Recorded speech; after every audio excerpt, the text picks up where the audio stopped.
منی در دلم کنم جستجوی تو در دلم کنم جستجوی تو جان جان تو از همه جهان میکشد دلم بر سوی تو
کوروش ای شاه ایران و جهان، دیگر آسان نیست این جهان، جهل و جنون است همه.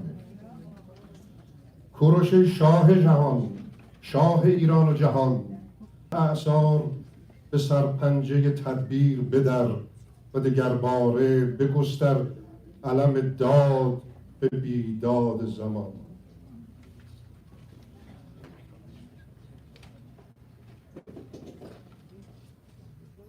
آن سرود دیرین، آن کلام شیاد بگو همه انسان هستیم، همه یکسان هستیم، برتری نیست کسی را بر کس، همگان آزادند در پرستش در ستایش کنند، همه فریاد کنیم چو ایران نباشد تن ما مباد، بدین بوم و بر زندگی کنم. از منوشهر کهن شاعر این شعر هم تشکر میکنیم که اینجا هستن. همه که ما یه گیر کوچیک فنی داشتیم به خود کارمون عقب، برای اینکه بخواهیم قلوب بکنیم به خاطر اسناد و مدارکی که وجود داره، به خاطر اینکه رئیس جمهور آمریکا توماس جفرسون حکمرانی و به خاطر تدوین قانون اساسی آمریکا استفاده کرده، نه از انگلیس و فرانسه اون دوره.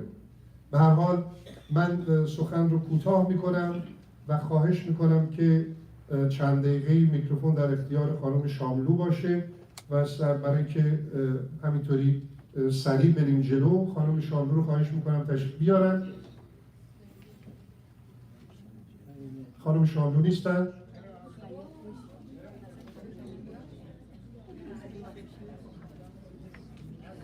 به هر حال سپاسگزارم از اینکه مسیر طولانی رو میدونم اکثرتون طی کردید و به جمع ما پیوستین. سپاسگزارتونم، سپاسگزار از تمام رسانه‌هایی که این برنامه رو دارن گزارش میکنن و به جاش به موقعش از اونها هم تک تک نام خواهیم برد. خانم تشریف بیارید و میکروفون من در اختیار شما میگذارم.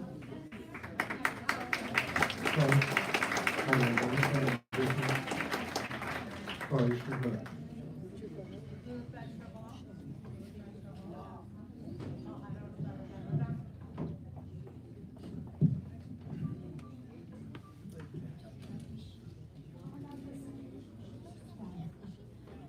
باز هم درود بر شما. من فهیم‌بانو شاملو هستم. افتخار اینو دارم که بیشتر از 20 سال با انجمن زرتشتیان و همه جا که لازم بوده همکاری کردم و امروز مفتخرم که در بیرون از اینجا هم به شما خوش آمد بگم. من دیدم رسیدم خود نفس بعد هم انشاءالله که فراغت باشید. از خدا میخوام که ایرانیان صرف نظر از دین و مذهب و زبان و سیاست به هر حال دور هم همیشه اینطور جمع باشن، چون راهی نیست در نجات ایران جز دور هم جمع شدن ایرانیان. فرق میکنه، ایرانیان از هر قوم و قبیله هستن. ما در همین اینجا از بسیاری از باهایان عزیز، کلیمی های عزیز کمک گرفتیم که بدون وجودشون نمیشه که اینجا برپا بشه. دور هم باشیم، رفیق هم باشیم، هم دیگر رو دوست داشته باشیم. نه به عنوان اون که زرتشت گفتیم. آیا اگر زرتشت نگفته بود ما به غیر از این باید رفتار میکردیم و دوست داشته باشیم هم دیگر. این کلمه عشق برای من بسیار بسیار عشق بزرگیه. از زمانی که به دنیا میان تا زمانی که میریم 2 تا عشق خیلی قوی شاید در من اینطور بوده: عشق فرزندانم و عشق ایران. خیلی خیلی خیلی سپاسگزارم که تشریف آوردید و خداحافظی میکنم تا 2 هفته بدنید.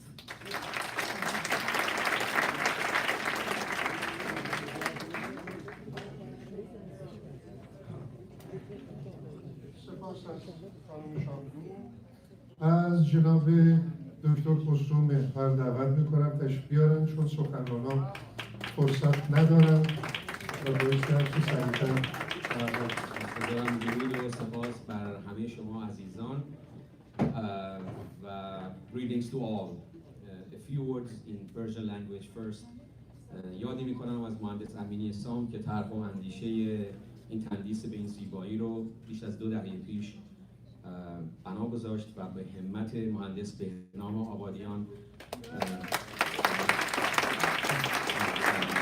سکس انداستریال با مدیریت شعله خانم شمس شهباز و انجمن خیاط باشی با همکاری تیمی از ایرانی هایی که از هر باور مذهبی، از هر طیفی در ظرف چند ماه گذشته با برنامه‌ریزی بسیار دقیق باعث شدن که این برنامه امروز اجرا بشه و همینطور به خصوص از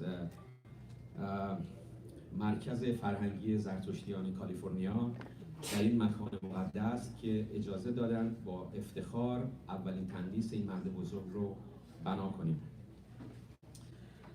از من خواسته بودن یه عده‌ای که سخنران فقط به فارسی باشه، بعضیا گفته بودن فقط به انگلیسی باشه. بنابراین من فکر کردم که بهترینش اینه که به عهده خود سخنرانان بذاریم هر جوری که خودشون دوست دارن به هر کدوم از این زمان صحبت کنن. So I'm going to speak in English with your permission, and I apologize. I think most of you know English language, if not all. And this is being broadcast live, and it's going to go to YouTube forever. So next generations of Iranians in diaspora who know English, most of them, all of them, will benefit from this program. We have 5.5 speakers. 5.5 speakers. 5 professional, and at the end, yours truly will wrap it up. The first speaker is the Honorable Bob Blumenfield for District 3 of the city of Los Angeles. Please join me to welcome Councilman Bob Blumenfield.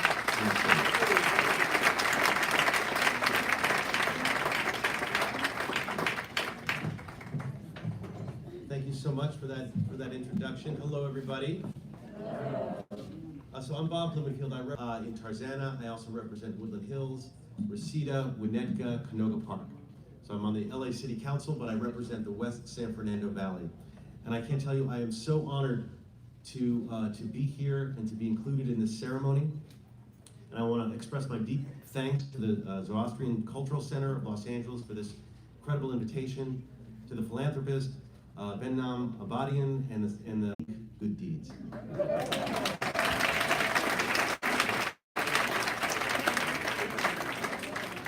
May the statue that's located here, which is in the heart of my council district, serve as a beacon of all who see it. And I know all of you here who come to the center will see it, but I love the fact that you can see it right there from the corner. It's right along the orange line. So everybody is going to see it. We have 30,000 riders a day on that orange that are going to go by and are going to be able to see that statue. And I hope that it inspires people, that they look at that, and maybe if they don't know the history, that they just pull out their phone and the inspiration that can be felt from 2,500 years ago when you see that statue, and you can be inspired even today. So I'm just thrilled, and I want to again thank you all for including me in the unveiling. I also was pleased to work with the organizer of the event, and also with her. Some of you know her. She's on my team. Contact her. We're here to serve you, and that could be anything. It could be a pothole.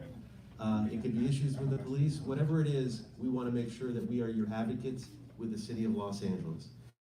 Now, before I leave the stage, I wanted to have 3 acknowledgments for folks who really helped make this happen. And I wanted so that it's not just me, Bob Blumenfield, your council member, but it's the city of Los Angeles. So I wanted to call up and give a certificate of special recognition. First, to Mr. Abadian, who commissioned the statue.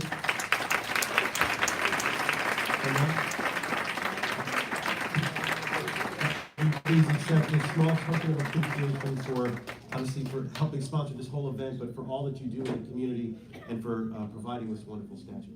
It is my honor. I really appreciate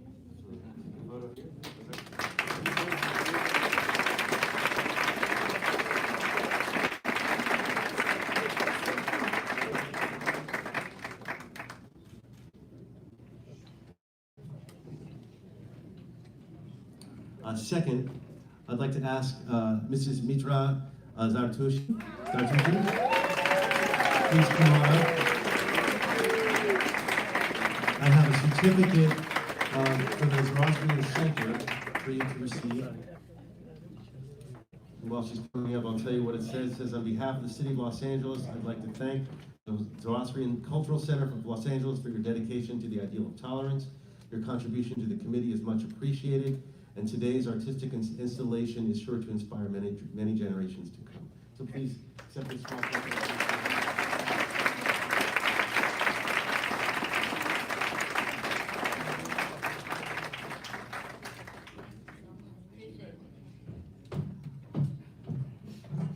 And finally, I'd like to ask Mrs. Sholi Shabazz.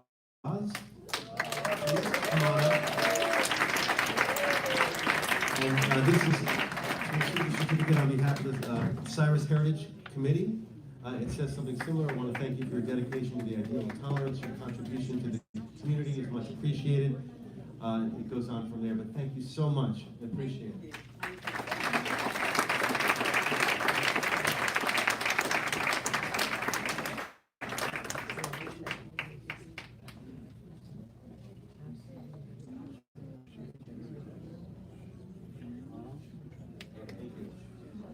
Again, thank you so much for allowing me to be part of this wonderful celebration.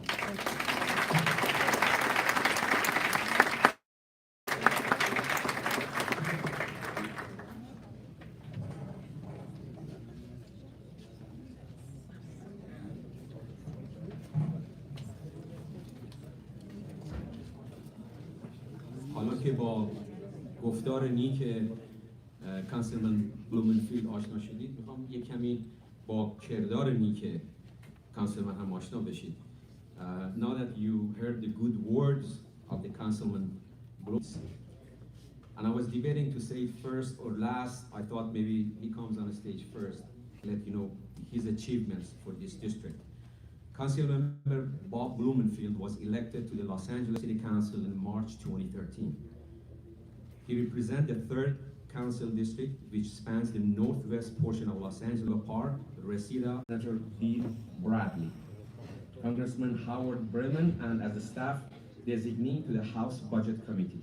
He later worked as Director of Government Affairs for the Santa Monica Mountains Conservancy, and then as District Director to Congressman Berman, whom we're going to hear from next in the San Fernando Valley.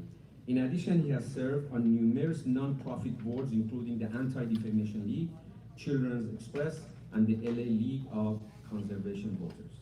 Bob is a graduate of Duke University and the UCLA Anderson School of Management Business Executive Program. He lives in Woodland Hills with his wife, Kathy, and their 2 children. Thank you so much.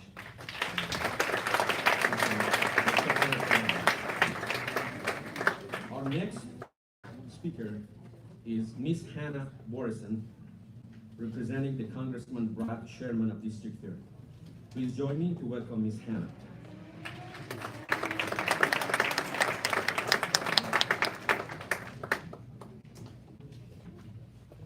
My name is Hannah, and I'm here on behalf of Congressman Brad Sherman. Unfortunately, he couldn't be here today, but he sends his regards, and I'm very happy and honored to be here. The first thing I want to do is honor Mr. Benam Abadian with a certificate of special connection.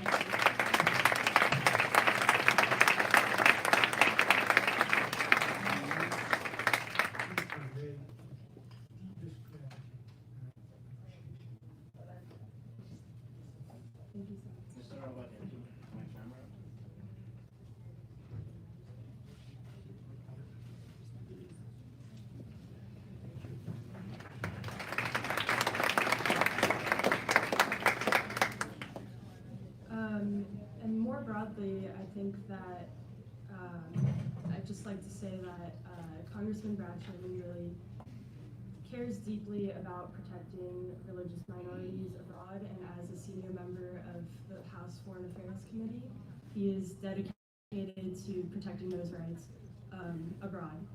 And back home in the district, he deeply appreciates the vibrancy and diversity and color that communities like the Zoroastrians contribute to the San Fernando Valley. And as a small token of appreciation, one special thing that members of Congress can do is request an American flag that has been flown over the Capitol building. And so I would like to present an American flag that has actually been flown over in Washington, D.C. And so I'd like to present this to the Zoroastrian Cultural Center here in L.A. Mrs. Mitra, back to you, please. Thank you so much. On behalf of the Cyrus Heritage Committee, B'nai B'rith Organization, Iranian American Jewish Federation, Iranian American Jewish Women's Organization, Iranian American Women's Conference, Dr. Mehrfer, Hassan Khayatbashi, Biژن Khaliلی from Kitab Corporation, and myself from Rahobat Journal. We're proud to be in this committee and to serve the community. And thank you to Mr. Behnam Abadian for inspiring all of us.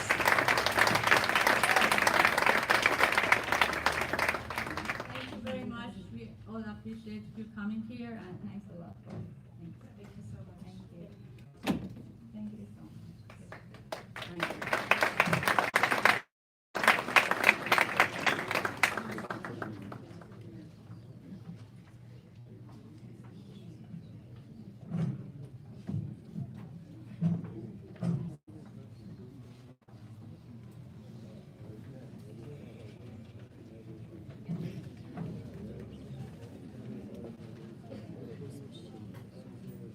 Our next speaker is Mr. Homi Gandhi. His brief bio, and then he will talk about Cyrus the Great, why a statue. Homi D. Gandhi is president of the Federation of Zoroastrian Association of North America, Fezana. He was Fezana NGO's first main representative from 2002 to 2014 to the United Nations in consultation with ECOSOC and the DPI. He co-chaired the Fezana UN NGO subcommittees for the celebration of UNESCO declared 3,000 years anniversary of Zoroastrian culture in 2003.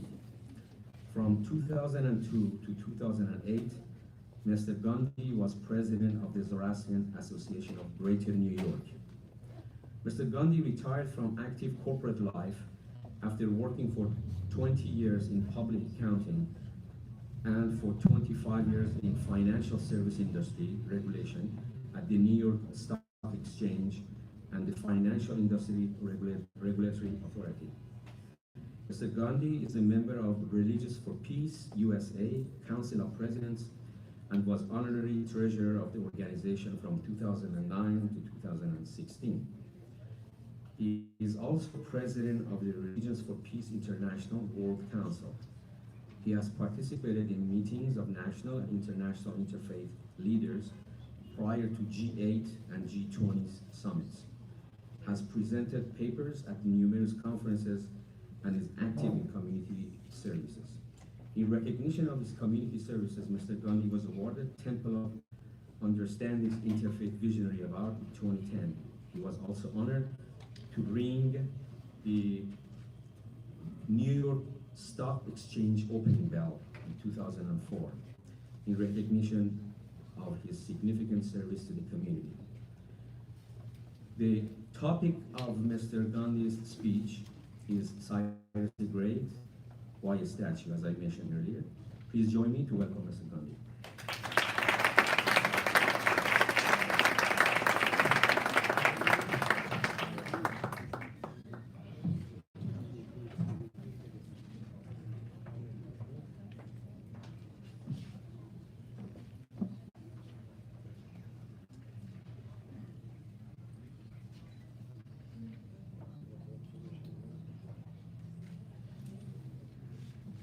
Thank you, Khosrow, for a wonderful introduction. I chose this topic of Cyrus the Great, why a statue, because I found myself debating about it from my childhood, knowing who Cyrus was. Good afternoon, ladies and gentlemen,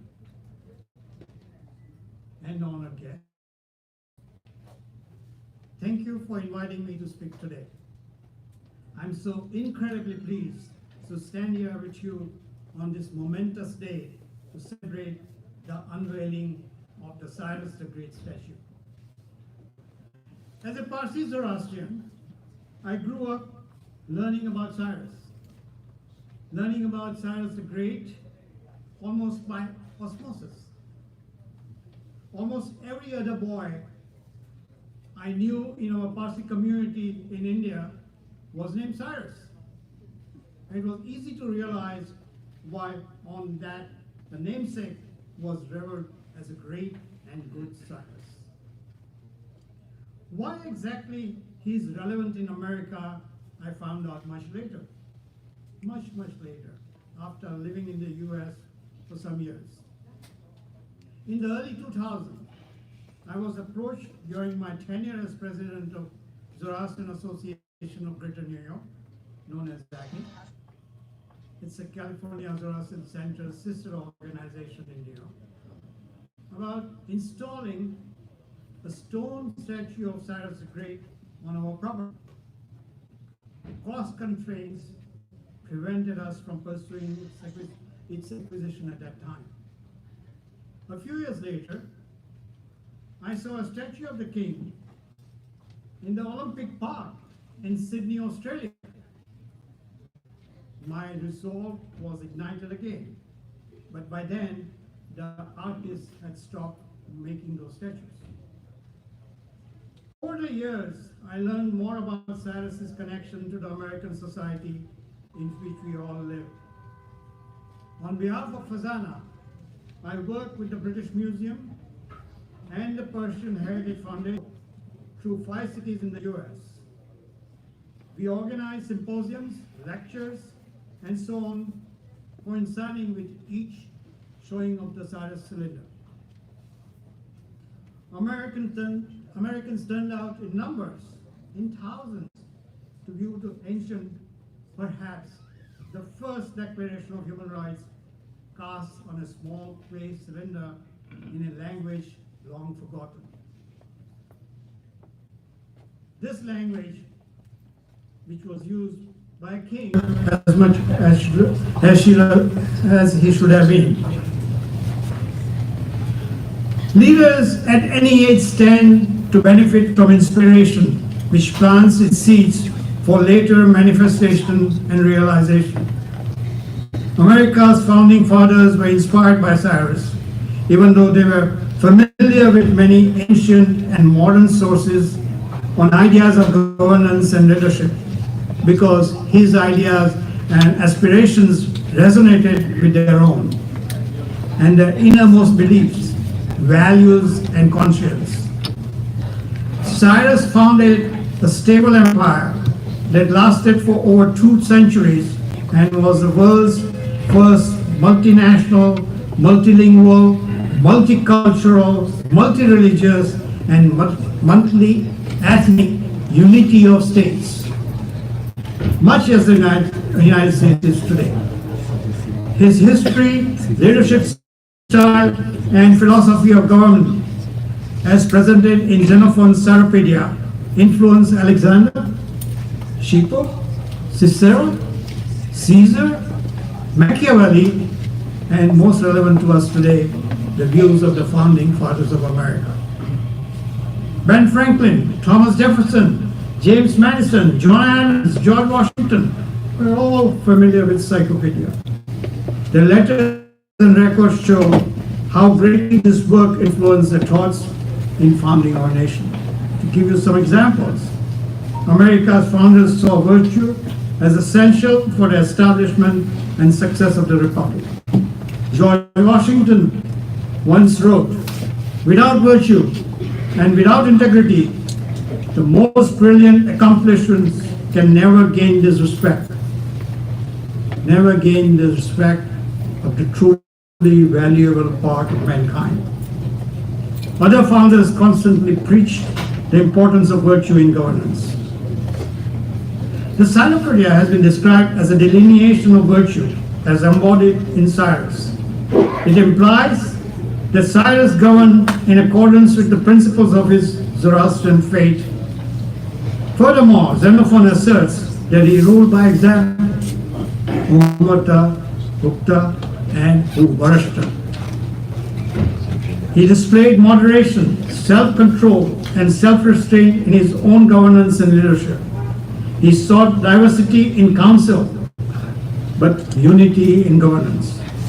Despite the freedom he offered his peers, they looked up to him for guidance. The government of the Persian Empire was secular. Cyrus granted his subjects freedom of religion. He aspired to a tolerant society. He inspired Thomas Jefferson and James Madison to introduce notions of separation of church and state and religious freedom into the fabric of American life when they drafted the American Constitution. Cyrus's Persia gave aid to other nations in freeing the Jews from captivity, returning to their homeland. So, how could this country not have a statue of Cyrus the Great? Living here, we should remember it. A few years ago, when I attended a Cyrus Day celebration with my friend, Dr. Mehrfar, I had the pleasure of meeting Mr. Nick Amini-Sam. We got to talking, and during an intermission, Nick presented me a statue of Cyrus the Great, a mini version of what is now going to be erected here. today. He explained he had done much research to create a statue to represent Cyrus the Great as he truly was. He received certification as to the authenticity of his depiction from some renowned scholars. Nick said to me, I have done all my due diligence and satisfied myself to the best of my ability to produce the model nearest to reality. What we need today is to celebrate this great man so that we can put the face behind the symbol of the first Bill of Rights, Bill of Human Rights in human history. I heartily agree with Nick's sentiment. Regrettably, Nick passed away earlier this year, and he isn't with us today to see the vision made, to see his vision made a reality by Mr. Abadian and his friends at the California Center. But whenever he is, his immortal soul celebrates with us today. So I commend all my friends at California Zarasan Center for seeing the monument and the monumental project coming through. It means a lot to me, as I know it does to others. To see a statue of Cyrus the Great in America, and you have made it a reality of our community here. We couldn't be prouder, more grateful for your encouragement. Thank you for this gift.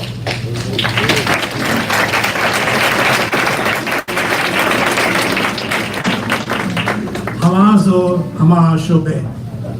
May we all be united in righteousness.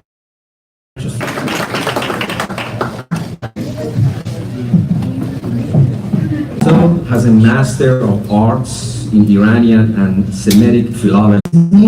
Merely within the Persians, at least he would have ordered to write the inscription, at least in one of the three prevalent languages in those times, Persia. So it would be maybe Elamite, or it would be maybe Aramaic, which was the lingua franca, or maybe Persian cuneiform. But this inscription has been written particularly in a language which is not comprehensible for the Iranians. And that is interesting. It brings us to the third part of what I want to talk about. Cyrus says that by the creation of writing in a language of the local, he talks, I'm one of you. And that's interesting. I appreciate your culture, I appreciate your language, I appreciate your deities, and appreciate all the specificities that you have. Putting that in a more modern aspect, for example, in 1798, Napoleon Bonaparte invaded Egypt, and which actually led to the discovery of the Rosetta Stone, and later on, without bloodshedding, a new era in Egypt started, and that was the flourishing of economy and industry. And when he did that, he told that I did it in the name of Allah. And that is interesting. He talked in the language of the people to say that I'm one of you. Putting that even more, let's say more protagonistic in another idea, when Jeff Kennedy in 1963, on June 1963, went to Berlin, he started in front of the people from Berlin and he told, Ich bin ein Berliner, which means I'm a citizen of Berlin, I'm part of you, and made a sign to make a homogeneity between the people whose language he did not understand. So what is particular about this cylinder from this historical comparative point of view is that a king comes to another country, and even though he believes he has another thought, another belief, and maybe another language and another ethnicity, he claims to be the king of the newly conquered country without any hostility and any animosity towards the languages and cultures of the country.